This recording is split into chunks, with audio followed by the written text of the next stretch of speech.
नमस्ते दोस्तों, मैं प्रशांत डे आपका स्वागत करता हूं मेरे YouTube चैनल पर जिसका नाम है पीटी साइंस क्लासेस लातूर। तो आज हम अपना सेकंड वीडियो तैयार करने जा रहे हैं जिसमें हम आज बैलेंसिंग अ केमिकल इक्वेशन ये पॉइंट कवर करने वाले हैं।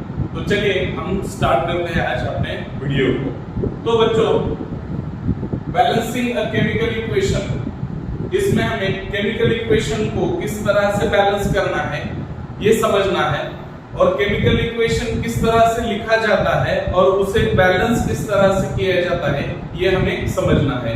तो सबसे पहले तो हमें वर्ड इक्वेशन, किसी भी केमिकल इक्वेशन को लिखने से पहले उसका वर्ड इक्वेशन लिखना बहुत जरूरी है।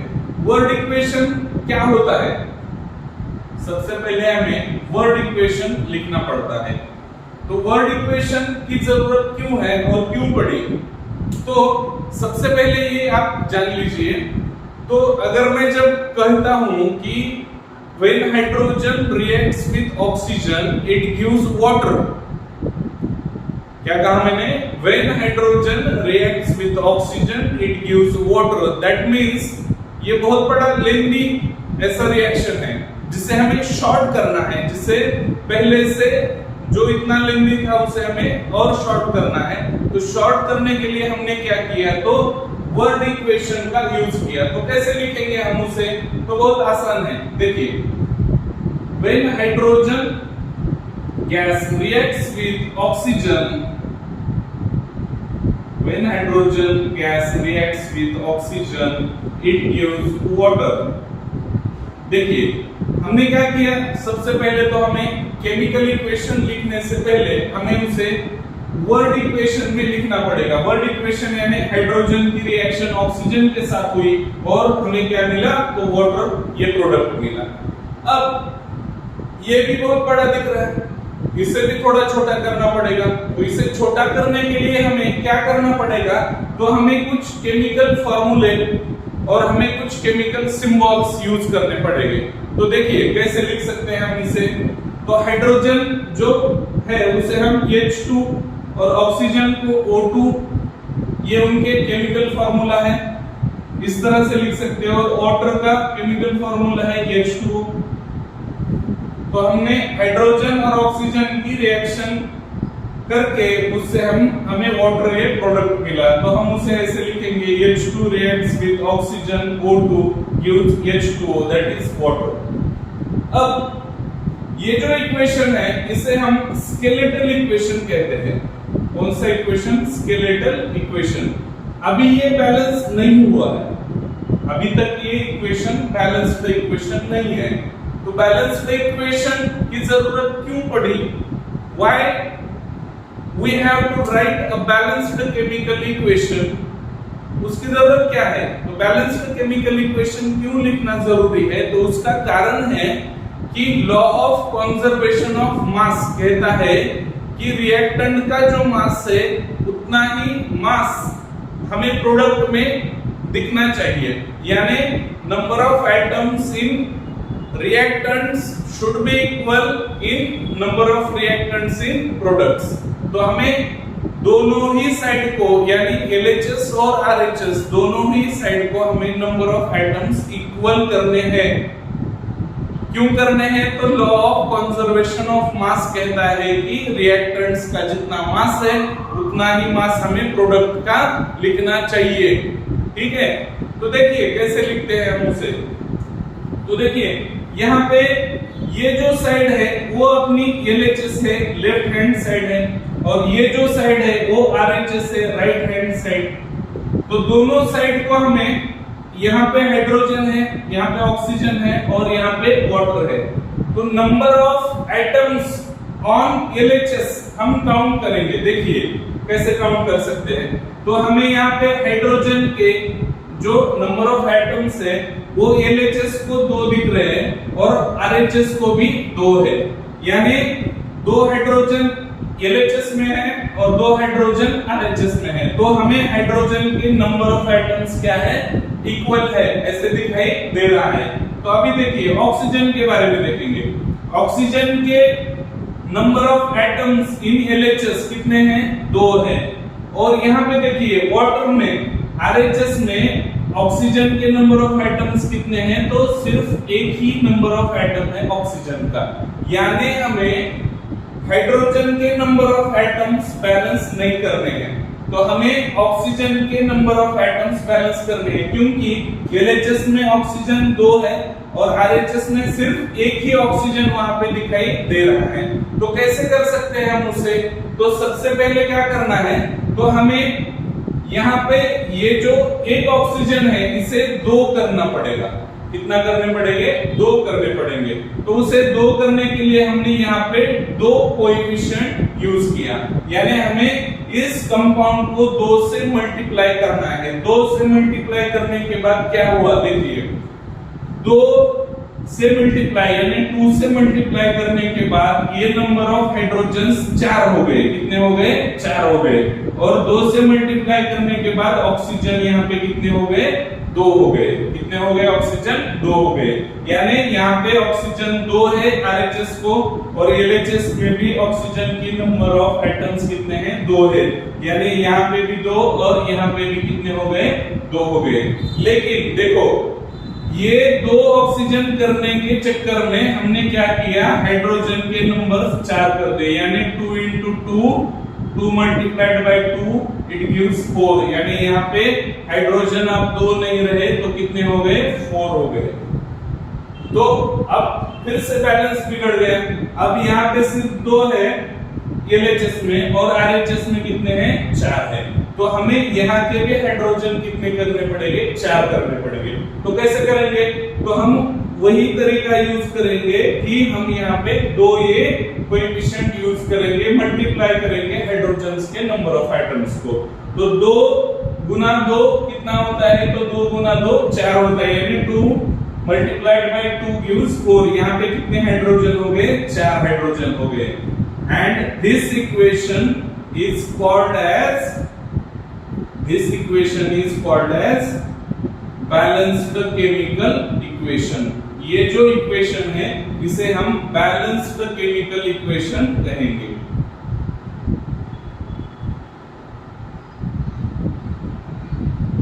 क्यों कहेंगे बैलेंस्ड, क्योंकि number of hydrogens on LHS and number of hydrogen on RHS are equal.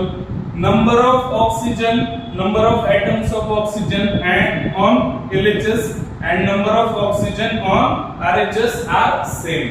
इस तरह से हमें कोएफिशिएंट यूज करना है। क्या यूज करना है, कोएफिशिएंट, और इससे हमें मल्टीप्लाई करना है और नंबर ऑफ एटम्स इक्वल करने हैं RHS और LHS को। चलिए हम दूसरा एक एग्जांपल देख लेते हैं। यहां तक तो आपको समझ में आ गया है। दूसरा एक एग्जांपल देखेंगे, उसमें हमें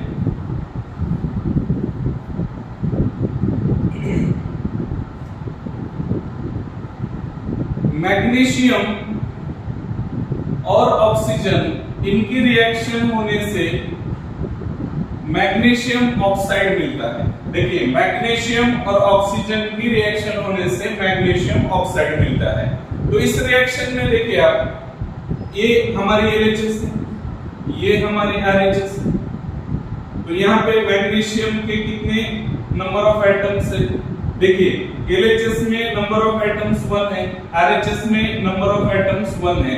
यहाँ भी एक मैग्नीशियम है, यहाँ भी एक मैग्नीशियम है, तो बैलेंसिंग का तो कोई सवाल नहीं उठता।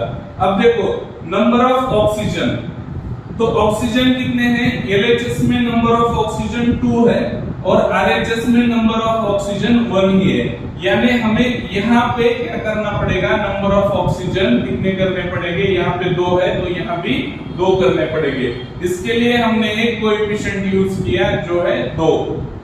जितने करने हैं उतना हमें यहाँ पे डिजिट लिखना पड़ेगा। तो 2 से मल्टीप्लाई करने के बाद अब देखो 2 ऑक्सीजन हो गए, 2 ऑक्सीजन। अब 2 ऑक्सीजन होने के बाद हमें ऑक्सीजन का जो प्रॉब्लम है वो सॉल्व हो गया।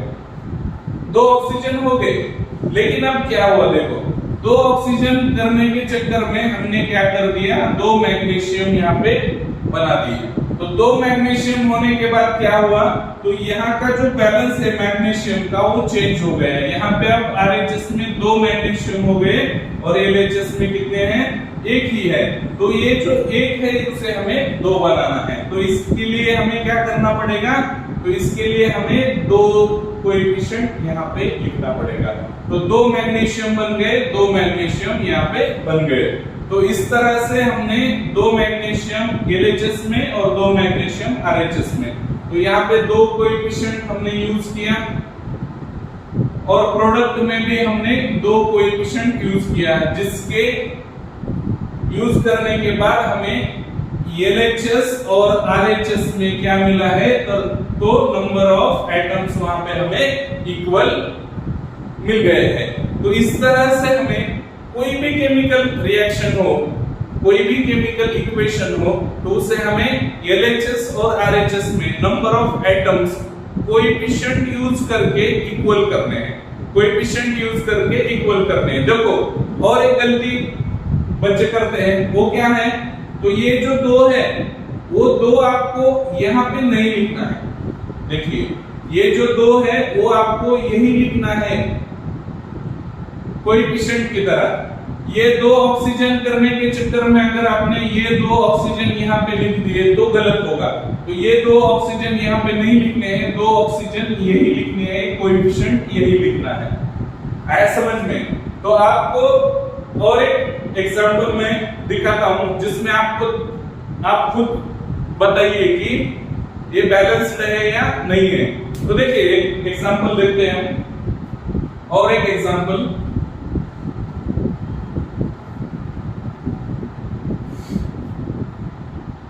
तो when zinc metal reacts with sulfuric acid, it gives zinc sulfate and hydrogen gas is evolved।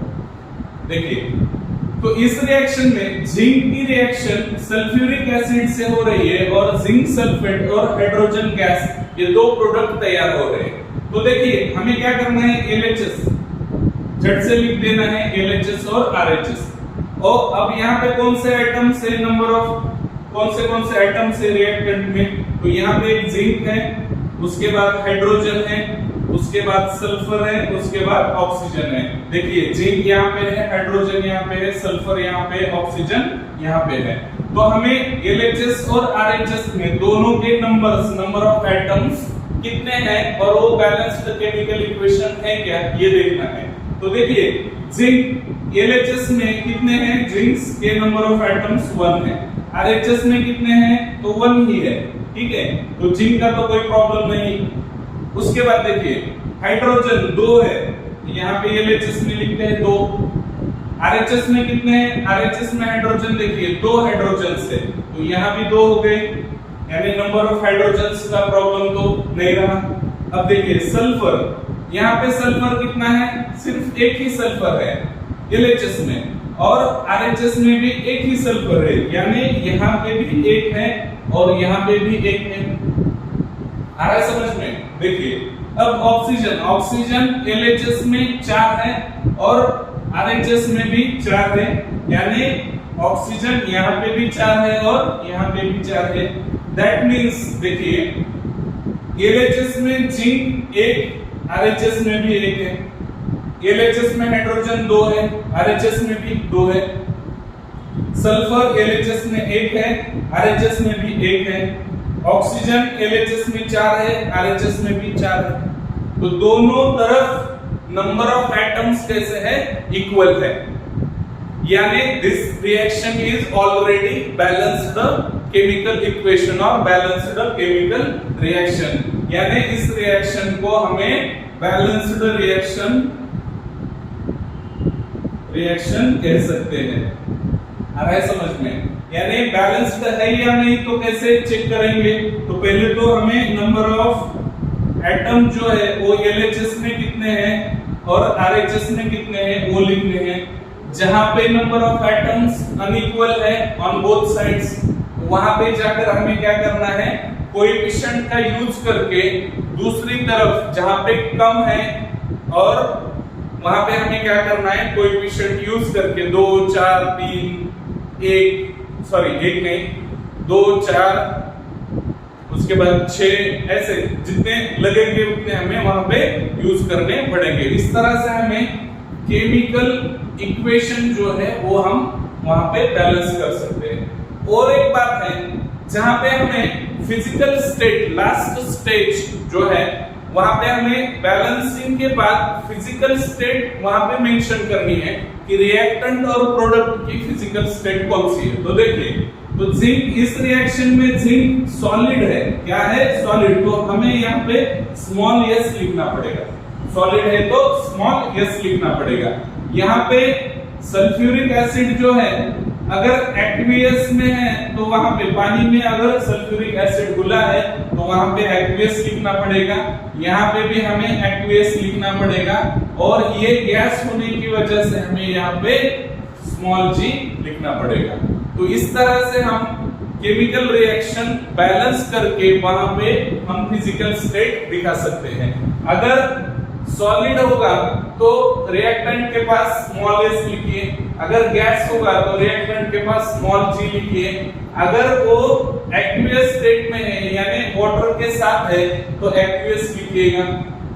तो यहाँ पे हमें उसकी स्टेट लिखनी है। अगर लिक्विड होगा तो लिक्विड स्मॉल एल लिखिएगा। तो इस तरह से हमें केमिकल इक्वेशन बैलेंस करने के बाद उसकी फिजिकल स्टेट वहां पे मेंशन करनी है।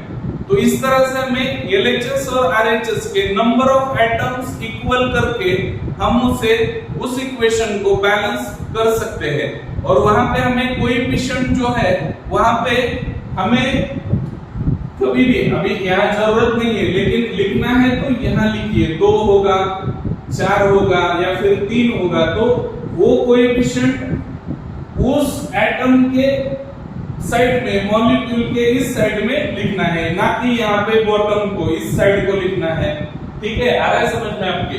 तो इस तरह से हमें कोई भी केमिकल इक्वेशन हम बैलेंस कर सकते हैं। दोनों साइड के नंबर ऑफ एटम्स काउंट करिए, जहां पे कम है वहां पे कोएफिशिएंट यूज करके हमें वहां पे दोनों साइड के नंबर ऑफ एटम्स, उस मॉलिक्यूल में जो एटम्स है उसके दोनों साइड के एटम्स को हमें इक्वल करना है।